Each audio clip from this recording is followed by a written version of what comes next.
ये हमारा सौभाग्य है,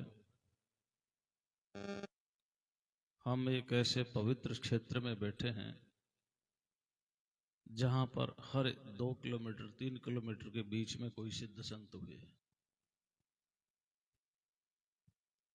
बहुत पवित्र भूमि है ये। आसपास आप देखोगे तो बहुत सिद्ध संत हैं यहाँ, और उन सिद्ध संतों की पवित्र भूमि में बैठ करके अगर हम अपने जीवन का निर्माण न कर सके तो उन संतों की कोई गलती नहीं है, ये हमारी ही दृष्टि का दोष है।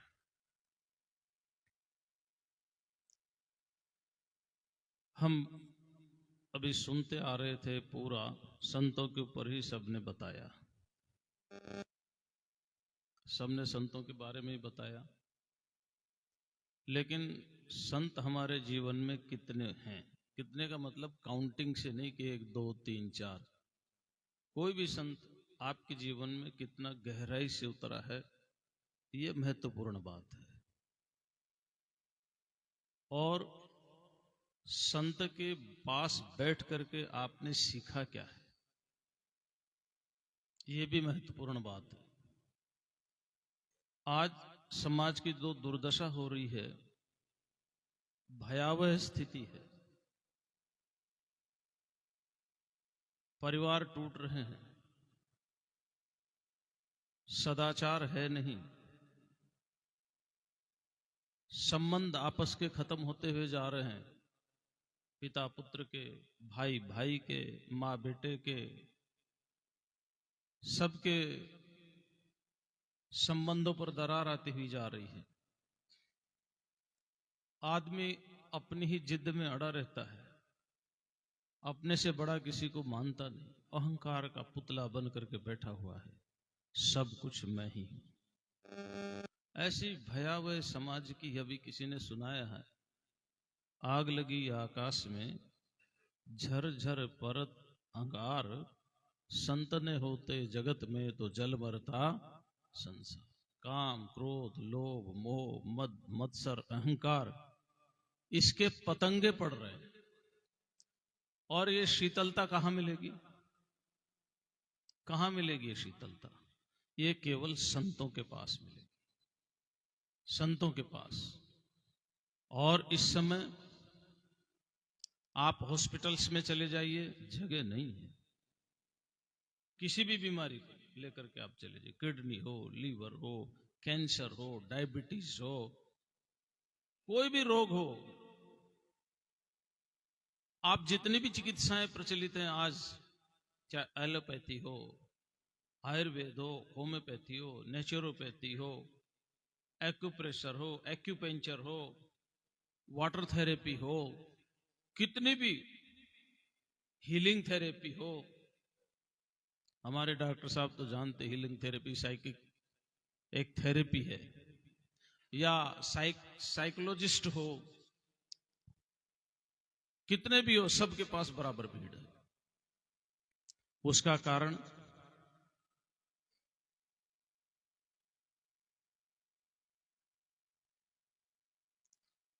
उसका कारण क्या है?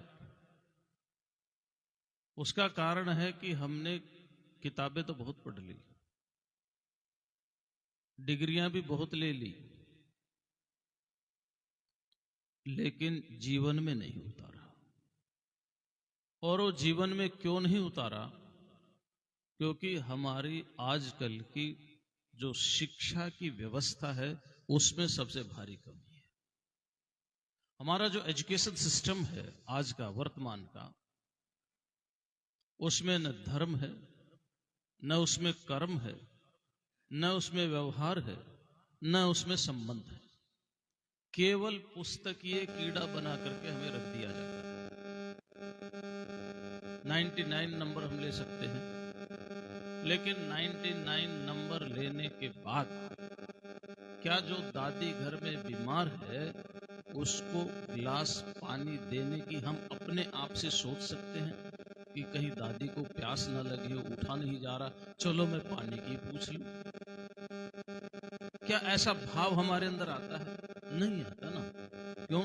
क्योंकि हमारी शिक्षा में कमी। जिस शिक्षा में धर्म ना हो, जिस शिक्षा में नीति ना हो, जिस शिक्षा के अंदर व्यवहार ना हो, वो शिक्षा हमारे किसी काम की नहीं।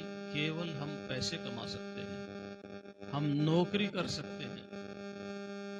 नहीं, पैसा और नौकरी तो जीवन नहीं ना। पैसा किसके लिए, नौकरी किसके लिए?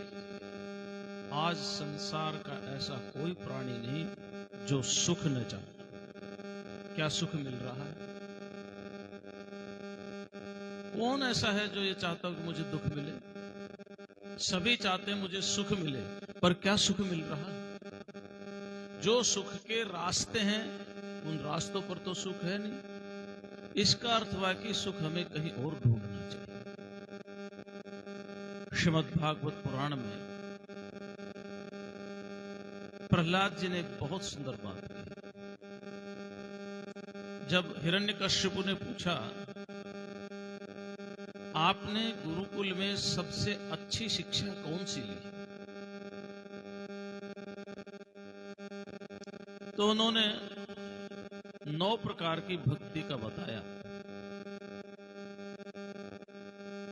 मैंने 9 प्रकार की भक्ति अपने गुरु जी से सीखी। मैं भागवत की उस भक्ति को तो छोड़ देता हूं, लेकिन गोस्वामी जी ने भी एक बहुत सुंदर प्रसंग प्रस्तुत किया। और जो प्रसंग प्रस्तुत किया वो वाल्मीकि रामायण में तो राम जी का उपदेश नहीं है, लेकिन तुलसीदास जी ने उस समय की सामाजिक व्यवस्था को देखते हुए अपने मानस में उसको समायोजित किया। और प्रसंग है कि जब भगवान श्री राम वन में जाते हैं और वन में जाते समय सीता का, माता का हरण हो जाता है जनक जननी जानकी का। तो हरण होता है तो वन वन में वो उनको खोजते हैं। ऐसे ही खोजते समय वो पंपा सरोवर से पहले एक आश्रम में जाते हैं। वहां एक ऋषि हुए, मतंग उनका नाम था, और मतंग ऋषि की एक शिष्या थी, शबरी उसका नाम था। वो शबरी के आश्रम में जाते हैं। शबरी उनकी प्रतीक्षा कर रही होती कि मेरे प्रभु आएंगे, लेकिन उनकी प्रतीक्षा देखो शबरी की। शबरी सिद्ध थी, उनको मालूम था कि राम जी का वनवास हो गया और इस समय वो चित्रकूट पर है। वो चित्रकूट नहीं। क्यों? क्योंकि उसके गुरुजी ने कहा था कि यहीं पर स्वयं तुम्हें भगवान राम आकर के दर्शन दे। तो गुरु के वाक्य पर विश्वास, ये शबरी की विशेषता है। ऐसे भगवान नहीं मिलते। हमें संतों के वाक्य पर कितना विश्वास है। गुरु के वाक्य पर विश्वास मुझे कहीं नहीं जाना, भगवान श्री राम यहीं पर आए। भगवान श्री राम आए, उन्होंने उनका स्वागत सत्कार किया। और शबरी कहती है, मैं तुच्छ हूं, कुछ नहीं जानती। तो भगवान राम कहते, नहीं, तुम सब कुछ जानती हो। वो कहते, न मेरे अंदर योग है, न भक्ति है, न तप है, न जप है। भगवान राम कहते, तुम बहुत कुछ जानती हो, तुमसे बड़ा कोई है ही नहीं। तो वहां भगवान राम कहते कि मैं तुम्हें नवदा भक्ति का उपदेश देता हूं। तुम ये नवदा भक्ति बहुत सावधान होकर के सुनो। और नवदा भक्ति में पहली भक्ति बताते हैं। वो कहते हैं, प्रथम भक्ति संतन कर संगा। सबसे पहली भक्ति है संतों का संग। The first and the foremost thing, सबसे पहली भक्ति। अब संत कौन है, संत कैसे हैं? आपने सुंदरदास के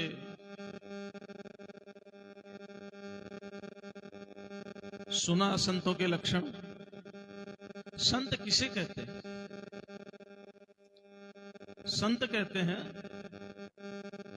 जिसने जो सत्ता है परमात्मा, उसका जिसको अनुभव हो गया। संत कहते हैं जो सज्जन है। जिसमें छल नहीं, कपट नहीं। वो चाहे लाल वेश में हो, सफेद वेश में हो, या ग्रस्त में हो, पैंट शर्ट में हो, वस्त्रों पर उसका कोई प्रभाव नहीं है। कैसे भी वस्त्र पहने, जीवन पवित्र हो, शुद्ध हो, सच्चाई जीवन के अंदर हो, छल कपट से रहित हो, भगवान की भक्ति हो, उसको संत बोलते हैं। वो संत कहलाता है। वेश से संत नहीं है। हमारी संस्कृति की यही विशेषता है, चरित्र से संत, चरित्र से महानता है।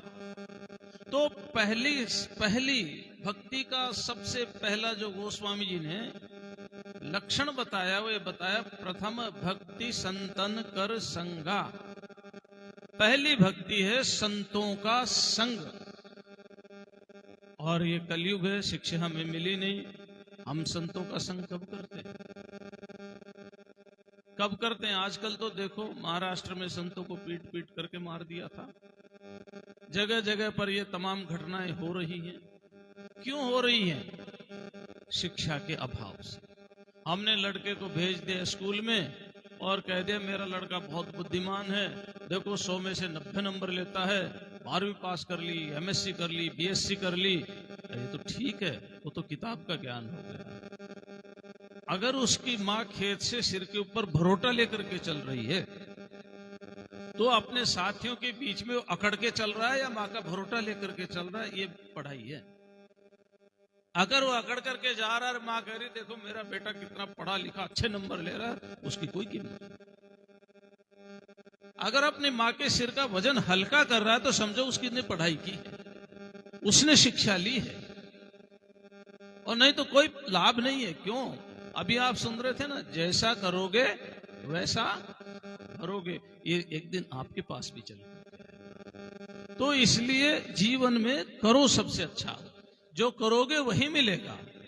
तो प्रथम भक्ति संतन कर संगा। तो उससे क्या होगा? संतों का संग होगा। तो संतों का संग होगा तो सबसे पहले जीवन का निर्माण होगा। कैसे उठना चाहिए, कैसे बैठना चाहिए, कैसे व्यवहार करना चाहिए, कैसे एक दूसरे का सम्मान करना चाहिए, हमारी भाषा की मर्यादा कैसी होनी चाहिए, हमारे विचारों की मर्यादा कैसे होनी चाहिए, ये होगा संतों के पास बैठोगे तो। ये सब जीवन में आएंगे अगर आप संतों के पास बैठोगे तो। मर्यादा आएगी, बोलने की कला आएगी, समाज में व्यवहार आएगा, समाज में मान और प्रतिष्ठा बढ़ती हुई चले जाएगी, क्योंकि ये व्यवहार सुंदर होता हुआ चला जाएगा। दूसरा क्या होगा? अगर आप संतों का संग करेंगे तो संत क्या करेंगे? संत भगवान की चर्चा करेंगे। अगर भगवान की चर्चा करेंगे तो भगवान की महिमा का जैसे जैसे वर्णन करेंगे। अभी आप हमारे सुरेश लाइनमैन जी कहाँ हैं?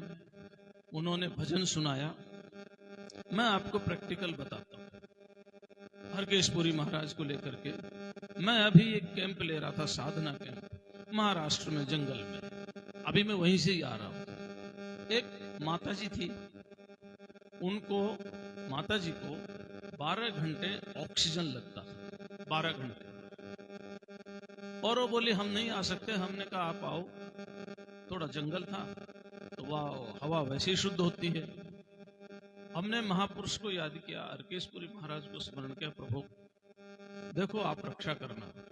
और आपको आश्चर्य होगा, वो 8 दिन हमारे पास रहे, एक दिन ऑक्सीजन का सिलेंडर नहीं लगा।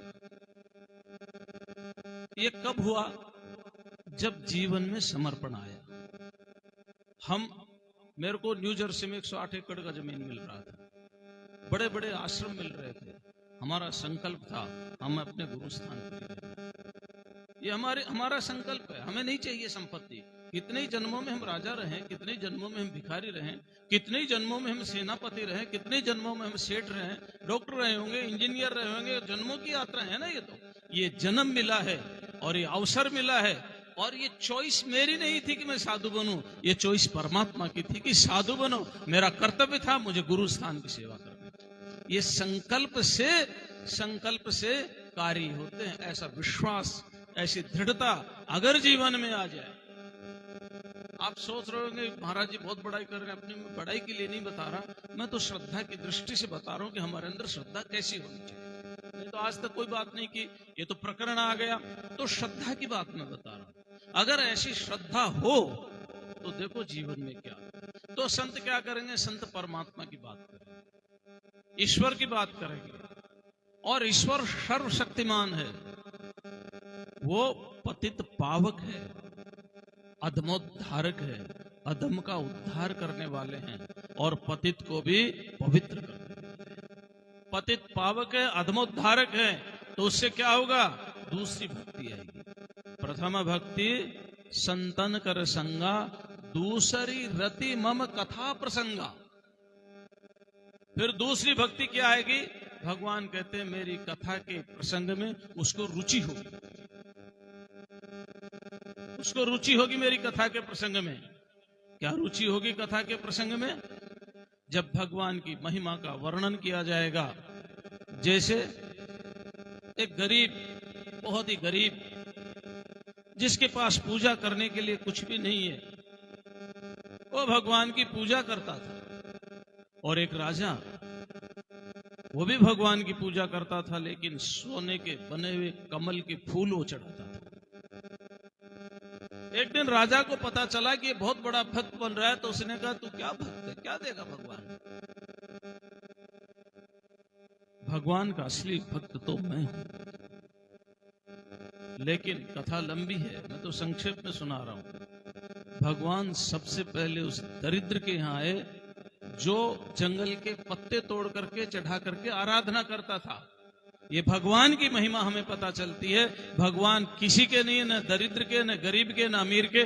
भगवान उसके हैं जो भाव से उसकी भक्ति करता है, उसके लिए सब समान है। भगवान कृष्ण गीता में कहते हैं समोहम सर्वभूतेषु, मैं सभी प्राणियों में समान रूप से रहता हूं। लेकिन जैसे समझो एक लोहे की रॉड है, इसके अंदर अग्नि है, यहां से यहां तक समान रूप में है, लेकिन प्रकट कब होगी, जब हम इस पर बिजली का कुछ लगाएंगे तो प्रकट होगी। वायु सर्वत्र समान है, लेकिन जब कोई विशेषता होगा तो प्रकट होती है। ऐसे ही परमात्मा हमारे अंदर, सबके अंदर समान रूप से समाया हुआ है। अभिव्यक्ति कब होगी परमात्मा की, जब हम भक्ति करेंगे, जब हम नामस्मरण करेंगे, जब हम उनका गुणगान करेंगे। और गुणगान कैसे करेंगे, जब हम संत की शरण में जाएंगे। और संत की शरण में जाकर के हम निंदा स्तुति नहीं करेंगे, वहां पर कोई निंदा स्तुति नहीं, वहां पर केवल भगवान की चर्चा करेंगे। तो संत शरण में जाने से जीवन में परिवर्तन आता है।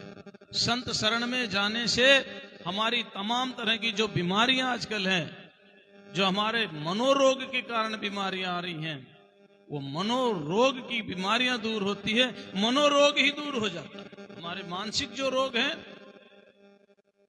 वो मानसिक रोग दूर हो जाते हैं। राम राज्य कैसा था, दैहिक दैविक भौतिक तापा, राम राज्य काहू नहीं बह पा। ये राम राज्य था। जब हम भगवान राम की कथा सुनते हैं तो न केवल उनके चित्र की पूजा करें, उनके चरित्र की भी हम पूजा करें, उनको जीवन में लेकर के आए। तो प्रथम भक्ति संतन कर संगा, दूसरी रति मम कथा प्रसंगा। अनकंडीशनल है ये, यहां कोई शर्त नहीं है, लेकिन तीसरी भक्ति में शर्त लगा दी गोस्वामी जी ने। गुरु पद पंकज सेवा, तीसरी भक्ति अमान। ये जो अमान है, ये कंडीशन है, ये शर्त है तीसरी भक्ति में। पहली भक्ति में शर्त नहीं। आप संतों के पास जाइए, कैसे भी हो जाइए, अच्छे हैं या बुरे हैं ये नहीं देखना, क्यों हम बुरे हैं तभी तो अच्छे बनेंगे। संतों के पास भाव से जाइए, और ये मत देखो मैं तो बड़ा पापी हूं, मैं कैसे संत के पास जाऊंगा। नहीं, वहां पापी और पुण्यात्मा की बात नहीं है। वहां परमात्मा के जब गुणगान होगा तो पतित से पतित भी परम पवित्र हो जाएगा, पतित से पतित भी परम पवित्र हो जाएगा। इसलिए जाओ, अपनी हीनताओं को या अपनी विशेषताओं को मत गिनो कि मैं इतना विशेष हूं, मैं जाकर के क्या करूंगा, या मैं इतना हीन हूं, मैं जाकर के क्या करूंगा। नहीं, अगर परमात्मा को प्राप्त करना है तो जैसे भी हो वैसे ही जाओ, जैसे भी हो। अच्छे हो तो अच्छे जाओ, बुरे हो तो बुरे जाओ, क्योंकि जीवन में गुण और दोष आते हैं। कभी गुण आ जाते हैं, कभी दोष आ जाते हैं। तो गुण और दोष को दूर करके हमें सद्गुण लेकर के आना है, इसलिए संतों के पास है। तो प्रथम भक्ति संतन कर संगा, कोई कंडीशन नहीं है। आपका जैसा जीवन है, आप अच्छे हैं या बुरे हैं, मेरा मतलब बहुत से ऐसे काम करते हैं जो पशु हिंसा करते हैं, जिसको वधिक बोलते हैं, है ना। बहुत से ऐसे हैं, कई तरह के काम हैं जो अच्छे भी हैं बुरे भी हैं, कैसे भी हो आप जाओ। और दूसरी भक्ति में भी शर्त नहीं है। आप पशुवध कर रहे हो, जैसे खाते हैं ना होटलों में, कोई शर्त नहीं है। जीवन बदलना है, बस यही एक शर्त है कि मुझे अपने जीवन को परिवर्तन करना है, यही एक शर्त है। उस भाव से आप संतों के पास जाओ तो भगवान के गुण गाओगे। भगवान के गुण गाने में भी कोई शर्त नहीं है, क्योंकि जैसे जैसे आप एक टॉर्च लो और कहो कि मैं गांव में कैसे जाऊं, बहुत अंधेरा है, नहीं, चलते जाओ तो प्रकाश टॉर्च आगे देता जाएगा, रास्ता दिखता जाएगा। ऐसे ही संतों के पास बैठते जाओ, जीवन बदलता जाएगा, परिवर्तन होता जाएगा, धीरे धीरे बदल जाएगा जीवन। लेकिन तीसरी भक्ति में शर्त है, गुरु पद पंकज सेवा। तीसरी भक्ति अमान। ये तीसरी भक्ति क्या है? गुरु के चरणों की सेवा। और आप सब सत्संगी हैं, गुरु बिना ज्ञान मिलता नहीं, गुरु बिना ज्ञान नहीं मिलता। इसलिए गुरु से ज्ञान चाहिए तो सेवा करनी होगी, और सेवा के बिना मन पवित्र होता नहीं। कितना भी आप कुछ कर लोगे, जब तक सेवा नहीं करोगे तब तक अंतःकरण की शुद्धि नहीं। अब सेवा के भी दो रूप हैं, एक तो हम गुरुजी की सेवा करें और एक हम परमात्मा की सेवा करें। तो गुरुजी की सेवा करते करते परमात्मा की सेवा करें। कैसे करें? इस सारा संसार परमात्मा का है, इस सारे संसार की सेवा करो अपने से। अगर धन है तो धन के द्वारा, ज्ञान है तो ज्ञान के द्वारा, बल है तो बल के द्वारा, अन्न है तो अन्न के द्वारा, जो कुछ आपके पास है उसके द्वारा ये परमात्मा का रूप समझ करके सेवा करो। अगर कुछ नहीं है तो कम से कम रास्ते में चलते समय पत्थर तो उठा के एक तरफ कर सकते हैं, कम से कम रास्ते में कहीं कांटे पड़े हुए उनको तो उठा करके एक तरफ कर सकते हैं। किस लिए करें? कि ये परमात्मा का कोई आएगा।